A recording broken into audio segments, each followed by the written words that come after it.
Imagine a place where everyone is half-dressed, glistening with oil, and the air is thick with steam and gossip. No, it's not a modern spa, but the ancient Roman public baths, the ultimate stage for social interaction, and surprisingly, a hotbed for flirting. Welcome to Wet and Wild Romance, how Romans flirted at the public baths. For Romans, the baths weren't just about hygiene.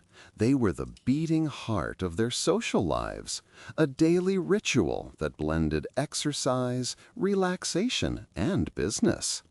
But beneath the splashing water and steaming heat, a different kind of game was often being played. The intricate dance of attraction. In an era without dating apps or coffee shop meetups, the baths provided a unique, often intimate setting where people from all walks of life could mingle. From subtle glances to shared activities, Romans developed a sophisticated, unspoken language of flirtation within these grand architectural marvels. We're going to dive deep into this fascinating world, exploring the etiquette, the opportunities, and the secrets of Roman romance, right where everyone let their guard down, literally. Get ready to uncover the steamy secrets of ancient Roman dating. The Roman public baths, or thermae, were far more than just places to wash. They were sprawling complexes that served as community centers, gyms, libraries, and even shopping malls. Picture this. You could get a haircut, grab a snack, listen to a lecture, conduct business, or simply relax, all under one roof. This multifunctional nature meant that the baths attracted a diverse crowd. Men and women, rich and poor, free citizens and slaves. It was a melting pot of Roman society. And this constant influx of people created endless opportunities for chance encounters. Unlike private homes, which could be restrictive, the public baths offered a relatively open and anonymous environment. It was a space where social hierarchies could subtly blur, and where people felt a greater sense of freedom to observe, interact, and perhaps find a connection. The sheer volume and variety of people made it an ideal hunting ground for those looking for love, lust, or simply a charming distraction. First impressions always count. And in the Roman baths, what you wore, or rather, what little you wore, played a role. While outside the baths, Romans wore elaborate togas or tunics. Inside, the attire was much simpler.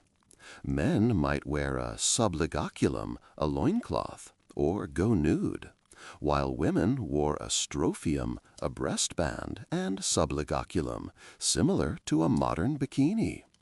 This minimal clothing meant that physical appearance was immediately on display.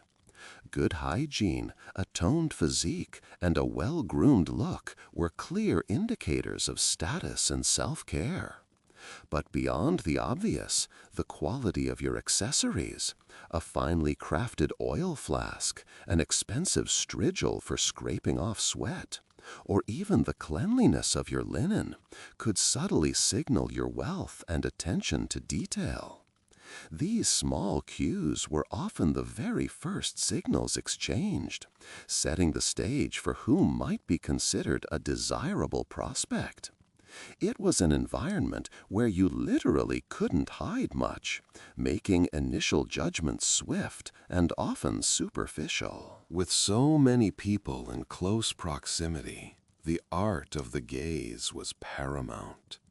Romans were masters of nonverbal communication. A lingering look, a quick, suggestive smile, or a momentary widening of the eyes could convey interest without uttering a single word. Imagine catching someone's eye across a steamy room, holding it for just a second too long, then looking away with a faint blush. These subtle gestures were the opening lines of Roman flirtation. A man might lean in slightly when passing a woman, or a woman might adjust her hair, drawing attention to her neck or shoulders. These were not direct propositions, but rather invitations for further interaction. They allowed for a degree of plausible deniability, protecting one's reputation while still testing the waters. The very atmosphere of the baths, with its sensory overload of steam, sounds, and bodies, heightened the impact of these silent signals, making them all the more potent. Beyond the pools, the baths often included a palestra, an open-air exercise yard.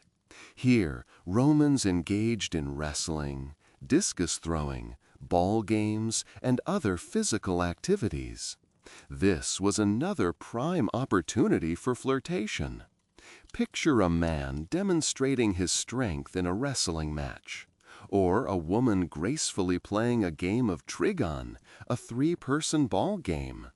These activities allowed individuals to showcase their physical prowess, agility, and even their competitive spirit, qualities that were admired.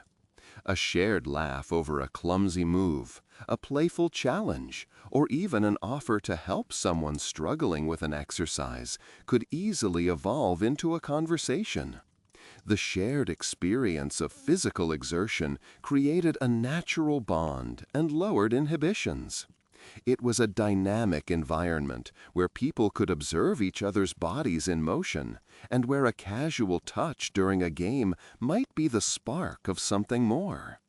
The physical nature of the palestra made it an exciting precursor to the more intimate spaces within the baths. Upon entering the baths, Romans first went to the opoditarium, the changing room.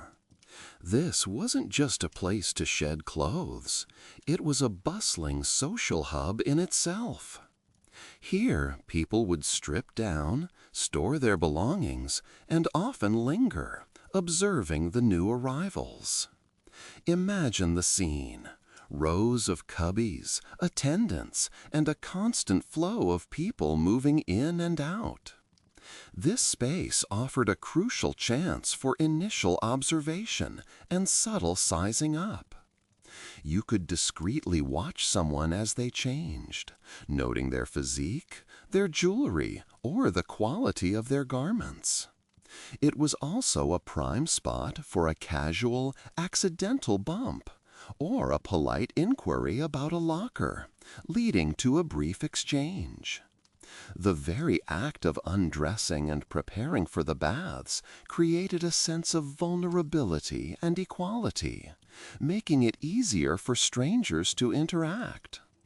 Lingering here allowed individuals to position themselves, catch someone's eye, or simply gather intelligence before moving into the more intimate bathing areas. Moving deeper into the baths, Romans would enter the teparium, a warm, steamy room, and then the caldarium, the hot room, often featuring a large hot plunge bath.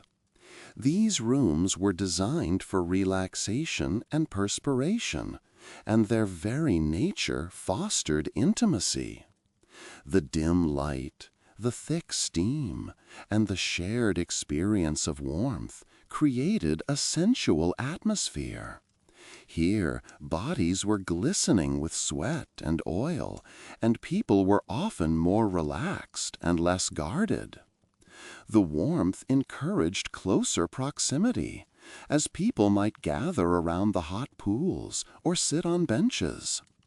It was easy to strike up a conversation under the guise of discussing the heat or asking for assistance with a strigil.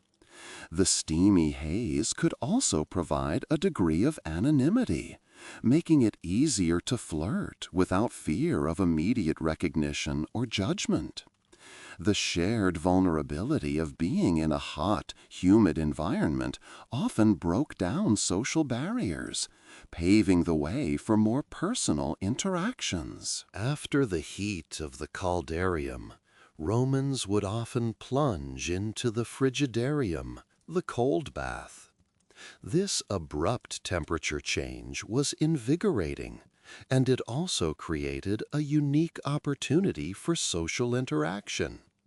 Imagine the shared gasps, the bracing shock of the cold water, and the playful splashing. This moment of shared discomfort and exhilaration could easily lead to laughter and light-hearted banter. A playful splash could be a direct invitation for interaction, or a quick comment about the cold could open a conversation. In the frigidarium, interactions were often more direct and energetic than in the more languid hot rooms. It was a chance to show off one's resilience, or simply to share a memorable, if chilling, experience. The quick, refreshing dip provided a stark contrast to the earlier heat and often marked a transition point where flirtatious exchanges could either cool off or be solidified for continued interaction outside the water. Scent and touch played a significant role in Roman flirtation at the baths. After bathing, Romans would typically anoint themselves with scented oils. These oils,